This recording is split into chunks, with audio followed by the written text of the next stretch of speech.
sehat pemirsa, dan itu tadi adalah tokoh-tokoh yang menderita penyakit paru nih ya.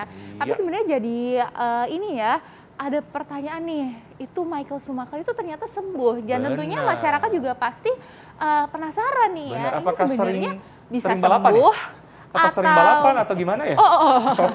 Tapi kan pasti ada pertanyaan ya, sebenarnya bisa sembuh atau enggak sih sebenarnya ya kan? Nih nah, tapi ada fakta mitos. Yes, betul sekali nih, belum terjawab. Infeksi paru ini dapat terjadi akibat komplikasi diabetes. Ini fakta atau mitos, dokter? Ya, jadi komplikasi akibat diabetes betul adalah fakta. Fakta. Fakta. Ya, kasusnya juga banyak itu dia. Di situ banyak. Jadi karena kita tahu penyakit diabetes itu kita bilang the great ya, karena kalau orang terkena diabetes itu biasanya kan bahasa awamnya kadar gulanya tinggi banget. Nah, kadar gula yang tinggi tersebut dapat merusak organ paru. Itu dia. Itu yang menyebabkan terjadinya penurunan fungsi paru sehingga peradangan dan mengakibatkan parunya jadi rusak. Ya, jadi gampang terjadi ya karena penurunan fungsi paru tadi ya, dokter. Betul, ya? Betul. Jadi risiko infeksinya jadi lebih tinggi. Lebih tinggi. Iya. Betul. Oke. Nah, tapi kan tadi kita lihat ada tokoh Michael Schumacher tuh ternyata sembuh, dokter. Nah, fakta mitos selanjutnya nih, dokter. Infeksi paru katanya dapat disembuhkan. Fakta atau mitos? Fakta. Karena kalau misalkan begini, penyakit paru yang paling gampang sampai berat. Kan ada gitu kan. Jadi bukan berarti orang penyakit paru itu sama dengan tamat, enggak ya. Karena kalau penyakit paru nggak bisa disembuhkan, nggak ada dokter paru yang pasti. Jelas nggak ada. Nggak ada yang mau jadi dokter paru tuh. Karena kenapa? Jadi bunuh diri jadi ya kan, nggak mungkin. Jadi itu kan sebagai penyakit paru dapat disembuhkan, fakta. Karena kenapa? Karena penyakit paru yang paling gampang ISPA dulu. Infeksi saluran pernapasan atas. Kemudian ada yang lebih gampang lagi, bronkitis dulu. Terus kemudian, nah itu sampai yang lebih berat yaitu namanya pneumonia, peradangan pada seluruh paru. Itu dia. Oke, jadi pada intinya kalau diobati dengan benar,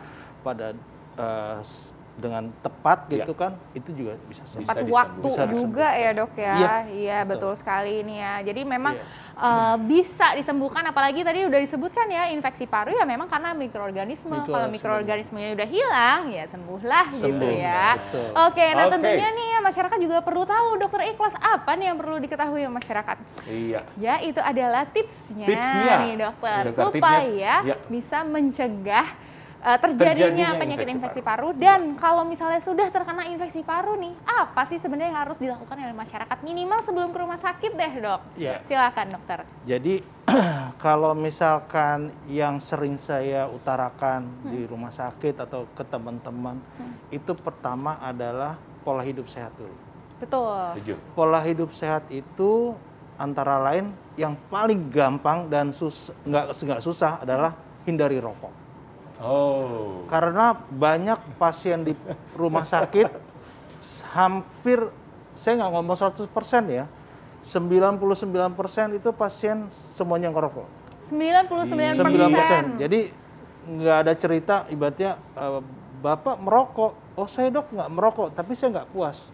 Nggak merokok kapan? Baru kemarin. Nah kayak gitu. Jadi itu dulu. Kebiasaannya dia. Jadi nggak merokok itu adalah pada saat menghadap saya, betul nggak ngerokok.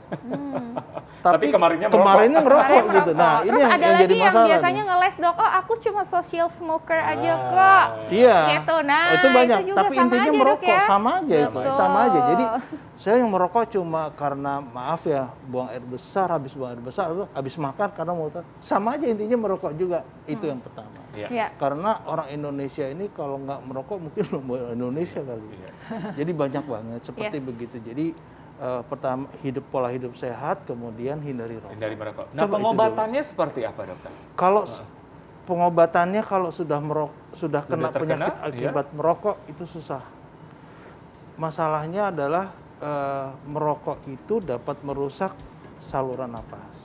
Saluran napas yang dirusak adalah kalau kita ngeliat ada silianya. Silia itu kayak bulu-bulu getarnya yang untuk menyaring kuman yang masuk ke dalam dalam saluran napas. Yes.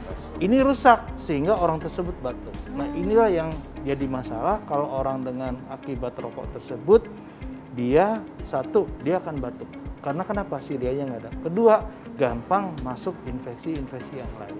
Oke. Nah, kalau pengobatan infeksi paru disesuaikan dengan penyebabnya. Dengan tadi, penyebabnya dokter, dulu. Jadi benar-benar kalau harus misalkan dokter ya, Dok? betul, kalau misalkan karena bakteri, kita menemukan bakteri, nanti harus kita antibiotik, Kasih bakteri gitu ya. Ya, kalau ada Virus, jamur ya kita pakai anti-jamur, virus, antivirus, parasit ya juga Ya, anti-parasitnya. pada intinya bisa disebutkan. Yes, betul Oke, sekali. terima kasih dokter. Terima kasih Sama-sama, banyak, Informasinya dokter. sangat jelas. Sama-sama. Dan Semoga berakhir. bermanfaat Ya. ya untuk masyarakat semuanya dan jangan lupa selalu saksikan Hidup Sehat TV One tiap hari Senin sampai Jumat jam 9 pagi hanya di TV One. Saya Dr. Renita Saya Arlin. Dr. Eklas, Indonesia. Hidup sehat. Bye bye.